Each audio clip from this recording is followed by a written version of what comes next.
रहमतुल्लाहि व बरकातुहू। अल्हम्दुलिल्लाहि रब्बिल आलमीन वस्सलातु वस्सलामु अला रसूलिल अमीन व अला आलिहि व सहबिहि अजमईन व मन तबिअहुम बि ihsan इला यौमिद्दीन, अम्मा बाद। रब्बि इश्रह ली सदरी व यस्सिर ली अमरी वहलुल उक़दतम मिन लिसानी यफ़क़हू क़ौली रब्बि ज़िदनी इल्मा अल्लाहुम्मा अंफ़अना बिमा अल्लमतना व अल्लिमना मा यनफ़अुना व ज़िदना इल्मन व अमलन आमीन या रब्बल आलमीन। फ़िक़ही अहकाम व मसाइल का सिलसिला बाद सलाते इशा शुरू किया गया था। अल्हम्दुलिल्लाह तहारत के अहकाम मसाइल से फ़राग़त के बाद नमाज के अहकाम मसाइल के सिलसिले का आगाज़ हुआ था। उसमें से बहुत सारी बातें पिछले दुरूस में आ चुकी हैं। आज का जो दर्स है यानी इस सिलसिले की अगली जो कड़ी है आज की, वो है 5 वक्ता नमाज़ों के औक़ात। अल्लाह रब्बुल आलमीन ने कुरान मजीद के अंदर इरशाद फरमाया, इन्ना सलाता कानत अलल मुमिनीन किताबम मौक़ूता। यकीनन नमाज मोमिनों पर मुक़र्ररा वक्तों पर फ़र्ज़ हुई है। इससे मालूम होता है कि नमाज़ों को वक्त की पाबंदी के साथ अदा करना ये फ़र्ज़ है। वक्त से बेवक्त नमाज़ें नहीं होनी चाहिए। हमारी नमाज तो हम में से बहुत सारे लोग पढ़ते हैं, लेकिन कितने ऐसे लोग हैं जो नमाज़ों को बेवक्त कर देते हैं। नमाज़ों के वक्त की पाबंदी करने से आपके ज़िंदगी के दूसरी चीज़ों की भी पाबंदी होती है, क्योंकि किसी की भी ज़िंदगी अगर गैर मुनज़्ज़म है, पाबंदी नहीं है वक्त की, तो कभी कामयाब नहीं हो सकता। इसीलिए अगर ज़िंदगी में इंसान को कामयाबी चाहिए, वो नमाज़ों के औक़ात का पाबंद हो जाए, दूसरे उसके सारे काम वक्त पर होने लगेंगे। नबी सल्लल्लाहु अलैहि वसल्लम ने उम्मत मुहम्मदिया के लिए सुबह में बरकत की दुआ फरमाई, लेकिन उम्मत मुहम्मदिया फ़जर की नमाज छोड़ करके सोती रहती है। 8 बजे 9 बजे उनकी सुबह होती है, जो बरकत का वक्त है वो चला जाता है।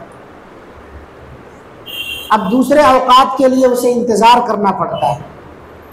फिर वो जो ठंडा मौसम होता है, सूरज शुरू होने के बाद धीरे धीरे सूरज जब चढ़ना शुरू करता है, उसमें गर्मी आ जाती है किसी, और फिर जिस तरह से सूरज बुलंदी पर जाता है, उसी कदर इंसान के अंदर सुस्ती आना शुरू होती है, और फिर किसी काम के करने के लिए वो कसलमंदी का शिकार होता है। आज का काम कल पर टाल जाता है।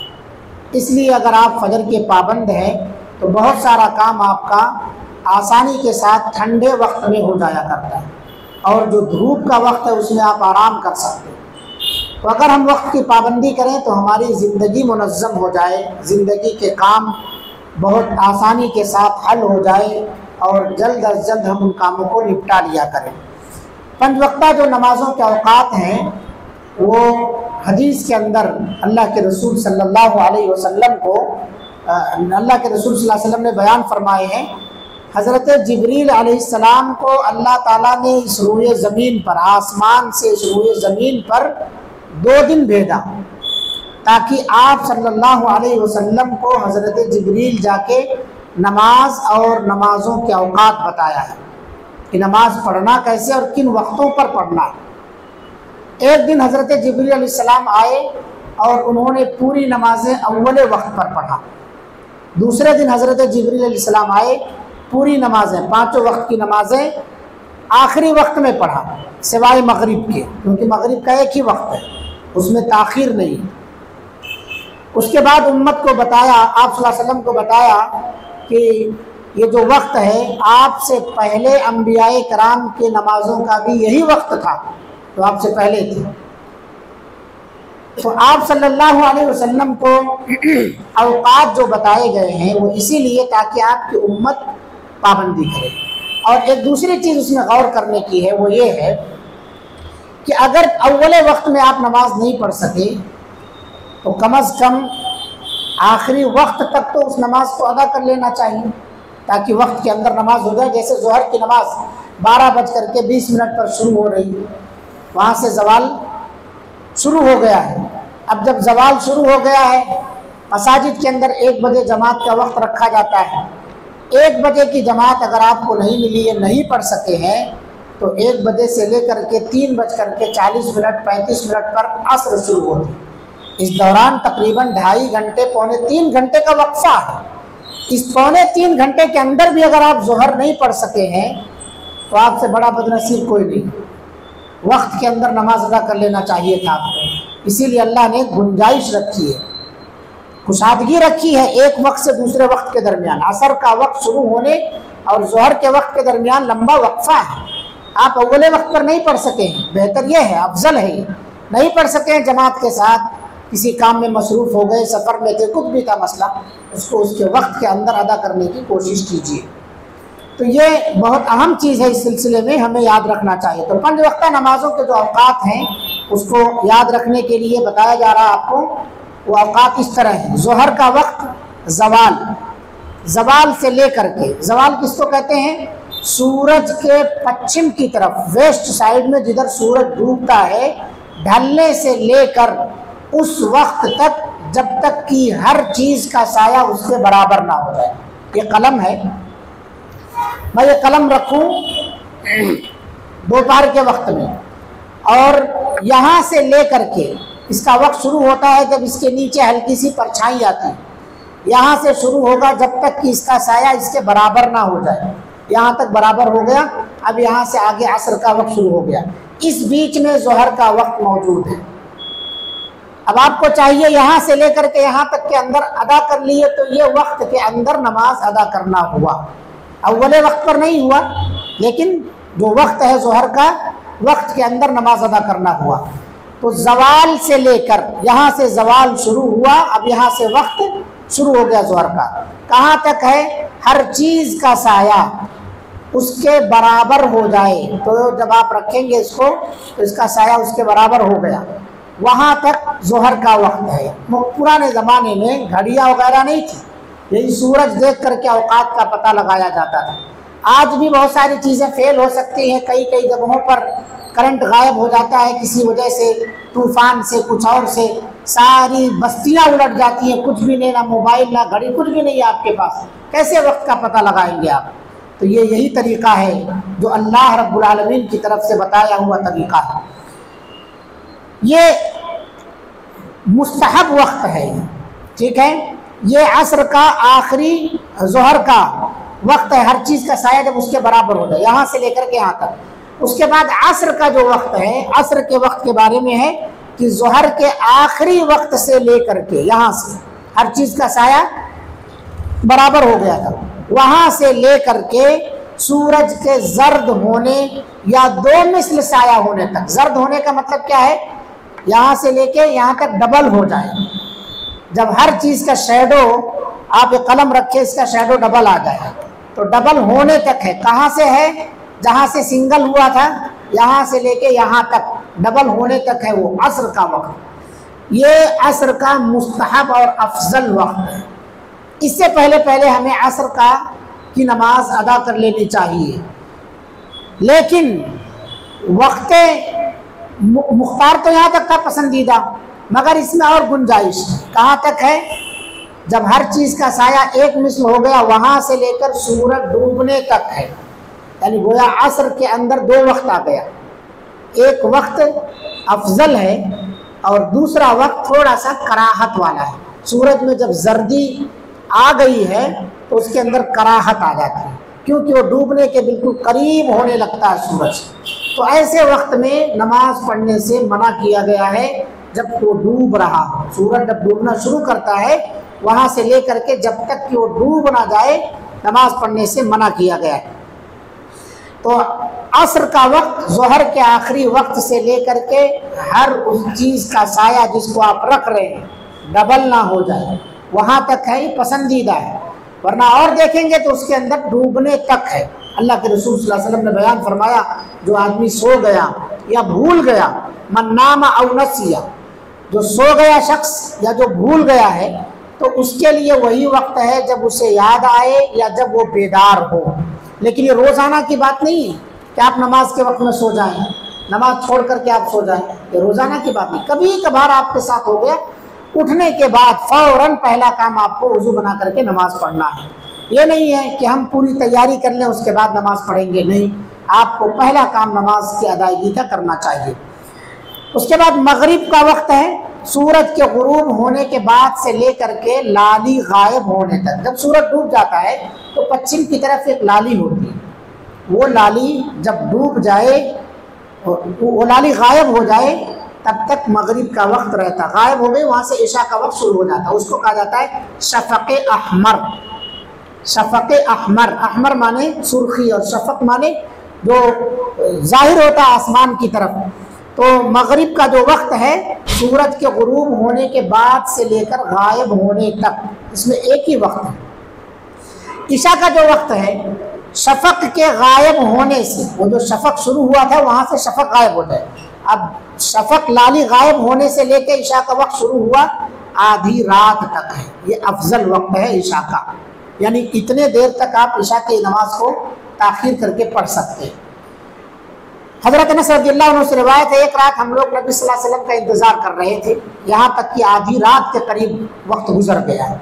नमाज के बाद आप सल्लल्लाहु अलैहि वसल्लम ने फरमाया कि तुम लोग जितने देर इंतज़ार कर रहे थे समझो नमाज में थे, नमाज ही की हालत में थे। अल्लाह के रसूल सल्लल्लाहु अलैहि वसल्लम उस दिन बहुत देर में आए, और आप सल्लल्लाहु अलैहि वसल्लम जब तक आएंगे नहीं तब तक कौन नमाज पढ़ाएगा। किसी की हिम्मत है नबी सल्लल्लाहु अलैहि वसल्लम की मौजूदगी में कोई इमामत के लिए खड़ा हो जाए? कोई नहीं खड़ा हो सकता है, वक्त के नबी मौजूद हैं। जब आप सल्लल्लाहु अलैहि वसल्लम आए तो सहाबा, रिवायत में है कि सहाबा के सर उनके घुटनों से लुढ़क जा रहे थे, यानी ओंघ आ जा रही थी सहाबा कराम को, बाज के सर लुढ़क जा रहे थे, क्योंकि खेती किसानी करने वाले, मजदूरी करने वाले लोग थे, थके हुए थे दिन भर के, जल्दी सोना था। मगर उस वक्त अल्लाह के रसूल सल्लल्लाहु अलैहि वसल्लम उस दिन देर में आए, लोग इंतज़ार कर रहे थे। आप सल्लल्लाहु अलैहि वसल्लम ने कहा कि जितने देर तक तुम इंतज़ार कर रहे थे नमाज ही में थे। ये सारे शौक़ या ऐसी बातें सुन करके सहाबे कराम रिज़वानुल्लाहि अलैहिम अजमईन के इंतज़ार के लिए जो थोड़ी सी बेचैनी आई थी वो ख़त्म हो गई, क्योंकि नमाज ही का सवाब मिल रहा है। 1 मिनट 2 मिनट अगर आप इंतज़ार करते हैं तो आपको नमाज ही का सवाब मिलता है, परेशान नहीं होना चाहिए। तो ईशा की नमाज ताख़ीर करके आधी रात तक तो पढ़ सकते हैं, लेकिन ये बहुत सारे लोग हैं, अब ये कहा जाए कि अब ईशा की जमात 10 बजे कराई जाए, 10:30 बजे कराई जाए, इसमें बहुत सारे लोग तरह तरह के।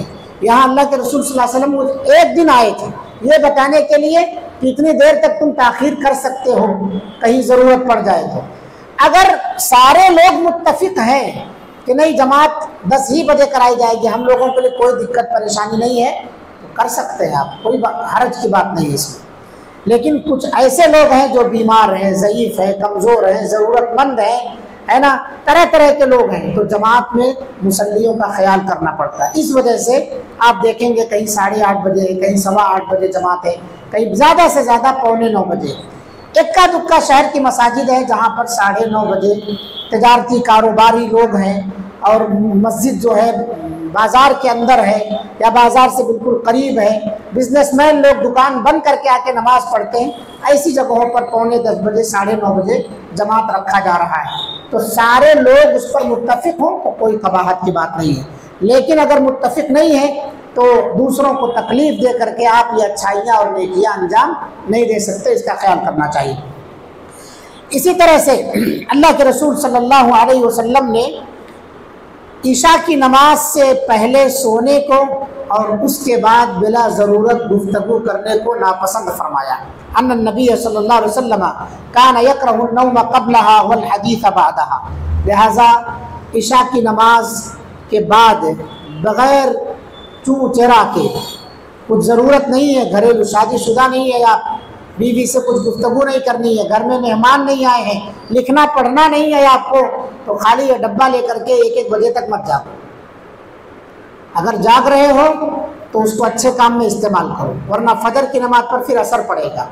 और जब फजर की नमाज पर असर पड़ेगा तो जो फजर छोड़ करके सोता है, जाहिर सी बात है उसके काम में शैतान पेशाब करता है।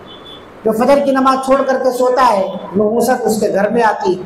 तो आप किसी भी हालत में हो, बैचलर हो और घर के अंदर हैं आप, आपकी शादी नहीं हुई, नौजवान लड़के हैं, लड़कियां हैं, फिर डब्बा लेके मत जाइए, कुरान लेकर के पढ़िए, वुज़ू बना करके तिलावत। नहीं नींद आ रही है, किताब ले लीजिए, कोई मुताला कीजिए, 10 मिनट के अंदर नींद आ जाएगी। 10 मिनट के अंदर। हम लोग जब पढ़ते थे तो असातिज़ा यही कहते थे, नींद नहीं आती कोई किताब ले लो। जैसे किताब लेते थे, आधा सफ़ा भी नहीं पढ़ते थे, किताब मुंह पर गिर जाती थी। और अभी भी वही होता है, आँख रगड़ रगड़ के जागना पड़ता है मुताला करने के लिए। तो किताब लीजिए, फौरन नींद आ जाती है, उससे पहले नींद नहीं आती है। कुरान पढ़िए आप, नींद आ जाएगी आपको, थक जाएंगे आप। सुकून देने वाली ये चीज़ें हैं, लेकिन बेहयाई, फहाशी और फजूल चीज़ें ये आपकी नींदें गायब कर देती हैं। तो ईशा के बाद बिला ज़रूरत मत जागिए, और ईशा से पहले सोना मना। बहुत सारे लोग कहते हैं असर के बाद नहीं सोना चाहिए। नहीं, असर के बाद सोने की ममानियत के सिलसिले में कोई हदीस नहीं है। ईशा से पहले नहीं सोना है। क्यों नहीं सोना है? क्योंकि ईशा की नमाज चली जाएगी। और ईशा के बाद बिला ज़रूरत गुफ्तगू में, दोस्तों के साथ या इसी तरह खेल कूद में, क्रिकेट देखने में या और चीज़ों की मसरूफियत में, फिल्म वगैरह देखने में नहीं जागना चाहिए। वक्त का हिसाब देना पड़ेगा, इसका ख्याल रखिए। पांचवी नमाज का जो वक्त है वो है फजर। फजर की नमाज सुबह सादिक यानी ख़त्म सहरी से लेकर सूरज के निकलने तक है। अल्लाह के रसूल सल्लल्लाहु अलैहि वसल्लम ने फरमाया, जिसने सूरज निकलने से पहले सुबह की 1 रकात पाली, उसने फजर की नमाज वक्त के अंदर पाली। और जिसने सूरज गुरूब होने से पहले असर की 1 रकात पाली, उसने असर की नमाज पाली। ये उन लोगों के लिए है, अभी 2 वक्त बताया गया आपके लिए, फजर का, असर का। सूरज गुरूब होने से पहले पहले मुस्तहब वक्त था, लेकिन आप मुसाफिर हैं, कहीं ऐसी जगह पर आपको रुकने का मौका नहीं मिला, या आप आगे जा रहे थे, या सो गए हैं आप, या भूल गए हैं आप, अचानक देखें सूरज डूबने वाला है, खड़े हो गए नमाज के लिए, आपका वही वक्त है, आपको नमाज शुरू कर देनी चाहिए।